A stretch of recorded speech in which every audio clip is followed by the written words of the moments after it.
Channel. আমি পায়েল আর তোমরা দেখছো তোমাদের সকলের প্রিয় ইউটিউব চ্যানেল দিলসে ব্লগার। আজ হলো 27 তারিখ, আজ আমাদের ঘোরার সেকেন্ড দিন।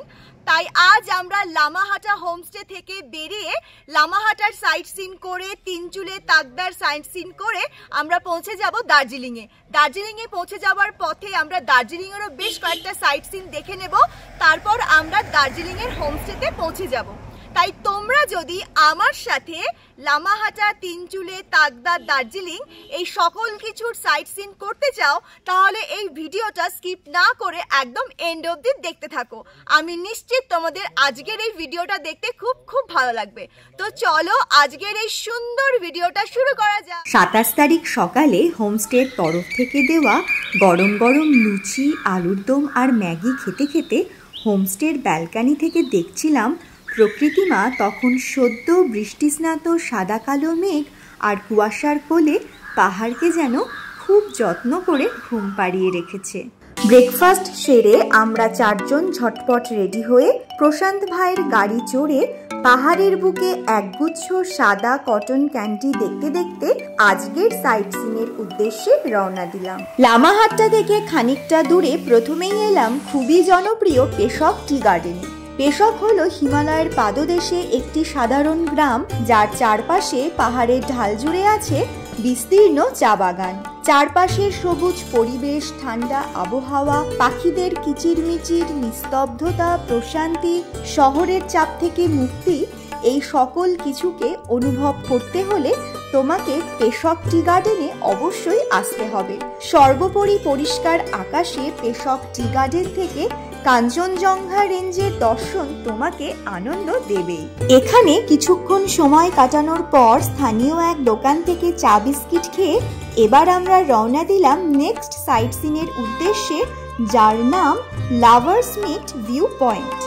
নামটা বেশ অন্যরকমের হলেও নামটা কিন্তু খুবই তাৎপর্যমূলক। তোমাদেরও নিশ্চয়ই জানতে আর দেখতে ইচ্ছে হচ্ছে। বেশ, তাহলে তোমরাও আমার সাথে দেখে নাও আর জেনেও নাও। লাভার্স ভিউ পয়েন্ট এই নামটিতে লাভার্স বলতে তিস্তা ও রঙ্গিত দুটি নদীকে বোঝানো হয়েছে, আর লাভার্স ভিউ পয়েন্ট বলতে বোঝানো হয়েছে তিস্তা ও রঙ্গিত নদীর সংযোগস্থলের চমৎকার দৃশ্যকে। এই সঙ্গম স্থানীয়দের কাছে ত্রিবেণী সঙ্গম নামেও পরিচিত। এই লাভার্স ভিউ পয়েন্ট থেকে রঙ্গিত নদী গাঢ় সবুজ বর্ণের প্রদর্শিত হয় এবং তিস্তা নদী একটি হালকা সবুজ ছায়া প্রদর্শন করে। তিনচুলি গ্রামের কাছে জঙ্গল, পাহাড় ও নদীর সংমিশ্রণে এটি একটি চমৎকার পরিবেশ। লাভার্স ভিউ পয়েন্টে দাঁড়িয়ে প্রকৃতির সবটুকু স্বাদ আস্বাদন করার পর আমরা আবার গাড়িতে উঠে পড়লাম আমাদের পরবর্তী সাইট সিনের উদ্দেশ্যে। কিছুক্ষণ পর গাড়ি থামতেই দেখলাম সামনে ভীষণই জনপ্রিয় গুম্বাদারা ভিউ পয়েন্ট, যার উচ্চতা 6000 ফুট। নেপালি ভাষায় গুম্বা শব্দের অর্থ মঠ আর দারা মানে পাহাড়ের চূড়া। স্থানটির নাম একটি প্রাচীন বৌদ্ধ বিহারের জন্য, যা পাহাড়ের চূড়ায় একটি প্রাকৃতিক গুহার ভিতরে অবস্থিত ছিল, কিন্তু বর্তমানে ধ্বংসের মুখে। নর্থ বেঙ্গল ট্যুরে অফবিট জায়গাগুলো ঘোরার পরিকল্পনা করে থাকলে ভ্রমণ পথে অবশ্যই গুম্বাদারা ভিউ পয়েন্টকে ইনক্লুড করতে হবে। একটি সবুজ পাহাড়ের চূড়ায় অবস্থিত এই রাস্তার ধারের ভিউ পয়েন্টটি পূর্ব হিমালয় রেঞ্জের সত্যিকারের শ্বাসরুদ্ধকর মনোরম দৃশ্য দেখায়। একটি পরিষ্কার দিনে এই ভিউ পয়েন্টে দাঁড়িয়ে রাজকীয় কাঞ্চনজঙ্ঘার রেঞ্জ এবং উত্তর সিকিম পর্বতমালার কিছু অংশ, পূর্বে কালিম্পং পাহাড়, চারধাম এসব কিছুর অসাধারণ ভিউ প্রত্যক্ষ করা যায়। তাছাড়াও উপর থেকে উপত্যকার দিকে দৃষ্টি নিক্ষেপ করলে নিচে রঙ্গিত ও তিস্তা নদীর সঙ্গমস্থলও স্পষ্টভাবে দেখা যায়। গুম্বাদারা ভিউ পয়েন্ট থেকে আবার গাড়িতে চেপে বসতেই গাড়ি তার নিজস্ব পাহাড়ি ছন্দে আমাদের নিয়ে রওনা দিল পরবর্তী সাইট সিনের উদ্দেশ্যে। চোখ ধাঁধানো প্রাকৃতিক সৌন্দর্য দেখতে দেখতে আমরা চলে এলাম তাকদার অর্কিড সেন্টারে। তাকদার অর্কিড কেন্দ্রটি 4000 ফুট উচ্চতায় অবস্থিত। প্রকৃতিপ্রেমী এবং ফুলের অনুরাগীদের কাছে এটি একটি বিশেষ দর্শনীয় স্থান, যার প্রবেশ মূল্য মাথাপিছু 20 টাকা।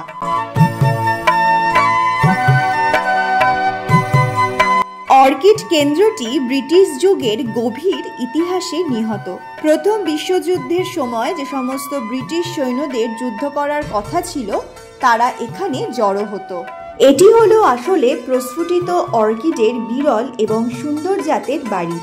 হিমালয় অর্কিড এবং বন্য অর্কিডের অনেক প্রজাতি এখানে সংরক্ষিত আছে। এই অর্কিড কেন্দ্রে অনেক দুর্লভ ক্যাকটাস আছে এবং একটি ভেষজ গাছ আছে যা আয়ুর্বেদিক চিকিৎসা এবং অন্যান্য ওষুধের উদ্দেশ্যে বিশেষভাবে জন্মানো এবং চাষ করা ঔষধি গাছ নিয়ে গঠিত। মনের সাথে পেটকেও আরাম দেওয়ার জন্য আমরা সেজওয়ান ফ্রাইড রাইস আর চিলি চিকেন সহযোগে একটা লোভনীয় লাঞ্চ সেরে ফেললাম। আমরা এই দার্জিলিংয়ে এসে যে দাদার সাথে পুরো ট্যুরটাকে কমপ্লিট করছি, এনজয় করছি, সেই দাদাটার সাথে তোমাদেরকে একটু পরিচয় করিয়ে দেব। দাদাটা কিন্তু ভীষণই ভালো, ভীষণ জলি আর খুব রিজনেবল প্রাইসে আমাদের পুরো ট্যুরটাকে কমপ্লিট করাচ্ছে। তো চলো দাদাটার মুখ থেকেই তোমরা শুনে নাও। দাদাটার ফোন নাম্বার আমি ভিডিওর স্ক্রিনেও দিয়ে দেবো আর তার সাথে ডেসক্রিপশন বক্সেও দিয়ে দেবো। আমি তোমাদের রেকমেন্ড করছি তোমরা যারা আমার ভিডিও দেখে দার্জিলিং আসতে চাইছো, দার্জিলিংয়ে ঘুরতে চাইছো, প্ল্যান করে দার্জিলিং, লামাহাটা, তিনজুলে, তাকদা আর যেখানেই যেতে চাইছো তোমরা কিন্তু অবশ্যই এই দাদাকে ফোন করে এখানে আসবে, কন্ট্যাক্ট করে বুক করে। আর তাছাড়াও আমি ভিডিও ডেসক্রিপশনে আরও দুজন দাদার ফোন নাম্বার দিয়ে দেব, তাদের সাথেও তোমরা কন্ট্যাক্ট করতে পারো। তবে এই দাদাকে আমার ভীষণ ভালো লেগেছে পার্সোনালি, কেননা বাকি দুজনের সাথে আমার কথা হয়েছিল কিন্তু তাদের সাথে আমাদের এই ট্যুরটা হচ্ছে না, তাই তারা কতটা কি সেটা আমি তোমাদের বলতে পারবো না, কিন্তু তাদের মধ্যে একজন দাদাই এই দাদাকে ঠিক করে দিয়েছে। তো আমি সবটা ভিডিও ডেসক্রিপশনে লিখে দেব আর এই দাদার কি বলতে চাই তোমরা নিজেরাই শুনে নাও। मेरा नाम प्रशांत छेत्री, लपचू लामाहाटा मेरा एड्रेस। और आप लोग जब घूमने के लिए आएंगे तो लामाहाटा, लपचू वगैरह, तिनचुले, एकदम लवर्स व्यू पॉइंट और आपका राफ्टिंग, त्रिवेणी और आपका पैराग्लाइडिंग और आपका कालिम्पोंग और सब एकदम अवेलेबल और पूरा कम्प्लीटली हो जाएगा। आप लोग 4 जन जब भी आएगा और मेरे गाड़ी में हो जाएगा। एकदम 4 जन के लिए मेरा एकदम अवेलेबल है गाड़ी, मारुति सुजुकी एस्प्रेसो, उसके लिए भी। और जो लोग भी आज मेरे साथ घुमा है, नेपाली में बोलूँ मैं ना? नेपाली तो कोई समझ नहीं पाएंगे ना, आप हिंदी में बोल सकते हो। और मेरा गाड़ी है एस्प्रेसो वैगनर मारुति सुजुकी। और आप लोग दार्जिलिंग जितना टूर के लिए आता है आने से कोई दिक्कत नहीं। आप लोग एनजेपी या बागडोगरा उतरने से भी हो जाएगा, वहाँ से हम पिकअप कर लेंगे। वहाँ से पिकअप करने से क्या हो जाएगा, थोड़ा रिजनेबल भाड़ा एकदम मेरा गाड़ी है प्रशांत छेत्री लामाहाटा से। और जितना भी व्यूज़ और आपका अभी हम रुका है जोरबंगला से एक्ले हॉस्पिटल बोलता है यहाँ पे, यहाँ से एकदम कंचनजंगा पूरा सॉलिड दिखता है, ये भी हो जाएगा। और अगर 4 पीपल से ज्यादा आए तो समो गोल्ड बोलेरो अवेलेबल एकदम। और अगर कोई मेरे ये YouTube चैनल दिल से व्लॉगर देख के आपको कांटेक्ट करे तो उसके लिए क्या कुछ डिस्काउंट होगा? एकदम उसके लिए भी डिस्काउंट होगा। हाँ। और आप लोग फोन कीजिए और उसके बाद हम डिस्काउंट कितना करेंगे, कैसा करेंगे, हमारा हाथ में, कोई बात नहीं। उसके लिए भी आज मेरे लिए 2 मैडम और 2 सर है मेरे लिए, और गाड़ी में आज दिन भर मेरे लिए टूर कर रहे हैं वो लोग, और उनके साथ भी बहुत मज़ा आया और हमको भी गाड़ी चलाने में इतना मज़ा। आज मेरा सर ही गाड़ी चला रहा है, कोई बात नहीं उसके लिए। और आपका फ़ोन नंबर बोल दीजिए। मेरा 9593237827। ओके, मैं भी डिस्क्रिप्शन बॉक्स में दे दूँगी। एकदम। Okay, thank you. Okay, thank you so much, धन्यवाद। ধন্যবাদ। स्वागतम सेवारो नसिके कैबलो नेपाली में बोलते नमस्ते। পাহাড়ের বুকে সাদা মেঘের জমাটবদ্ধ সারি দেখে বাধ্য হয়ে গাড়ি থামিয়ে গাড়ি থেকে নেমে এরূপ দৃশ্য সবটুকু আস্বাদন করে নেক্সট কোথায় গেলাম সেটা আর মুখে বলবো না, কারণ আমি জানি ভিডিও দেখে তোমরা ঠিকই বুঝে যাবে।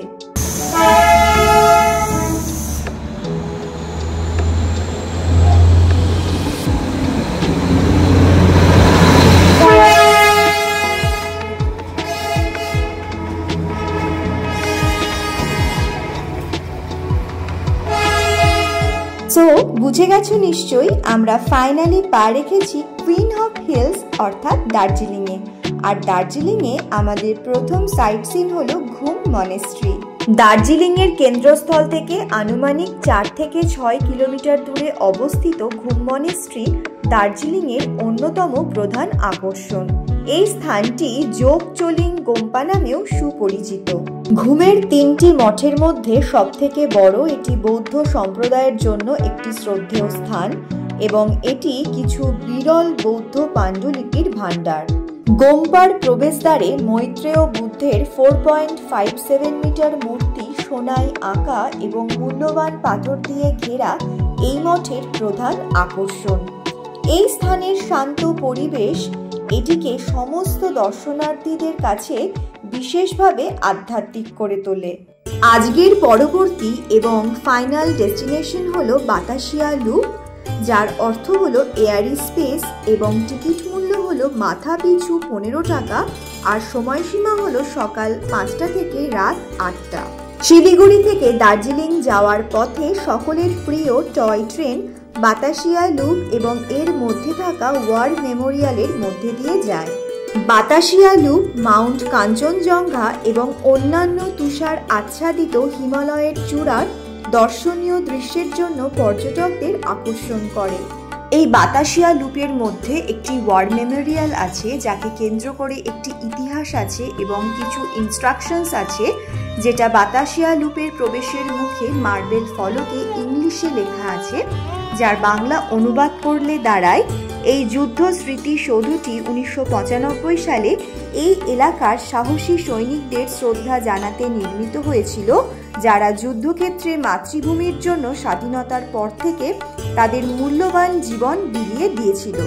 দার্জিলিংয়ের মানুষ এই বীর সৈনিকদের উদ্দেশ্যে, যারা তাদের পায়ের ছাপ এখানে খোদাই করে রেখেছে, তাদের জন্য এই স্মৃতিসৌধটি উৎসর্গ করেছে, যাতে আমরা তাদের অনুসরণ করতে পারি।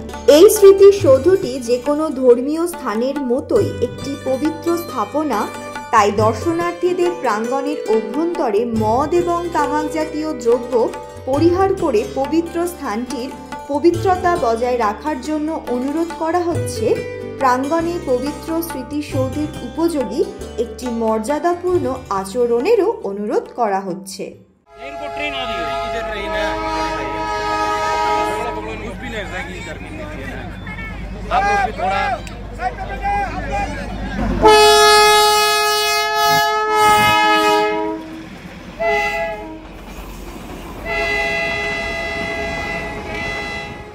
সেই কাকভোরে ঘুম থেকে উঠে সকাল থেকে টানা সন্ধে পর্যন্ত ঘোরাঘুরি করে ফাইনালি আমরা দার্জিলিংয়ের হোমস্টেতে চলে আসি আর এসে ঝটপট ফ্রেশ হয়ে রেডি হয়ে ডিনারের উদ্দেশ্যে ম্যালের পথ ধরে হাঁটতে থাকি।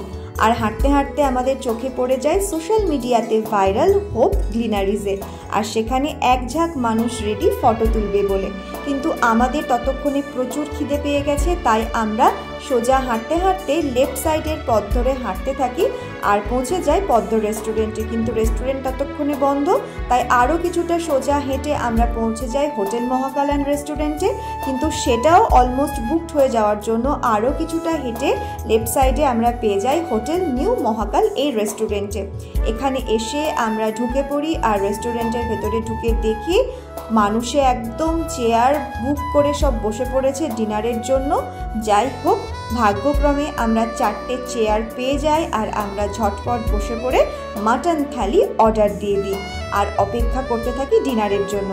এরপর আমাদের মাটন থালি আমাদের সামনে চলে আসে। থালিতে ছিল ভাত, ডাল, সবজি, মাটন, আলু ভাজা, স্যালাড, পকোড়া, মিষ্টি, পেঁয়াজ, লঙ্কা, পাঁপড়। আমরা এই লোভনীয় ডিনারটা দেখে আর একটু অপেক্ষা না করে একদম সাঁটিয়ে পেট পুজো করে নিই। তো ডিনার করে আমরা আবার আমাদের হোমস্টেতে চলে এসেছি। এবার ফ্রেশ হয়ে ঘুমিয়ে যাব। কালকে আবার দার্জিলিংয়ের বেশ কিছু জায়গা ঘোরার আছে, তাই আজকের জন্য ব্লগটা এখানেই শেষ করছি। কালকে আবার একটা নতুন ব্লগ নিয়ে তোমাদের সামনে চলে আসব। আজকের জন্য টাটা, বাই বাই। তোমরা খুব ভালো থেকো আর আমার এই ভিডিওগুলো দেখতে থেকো। বাই।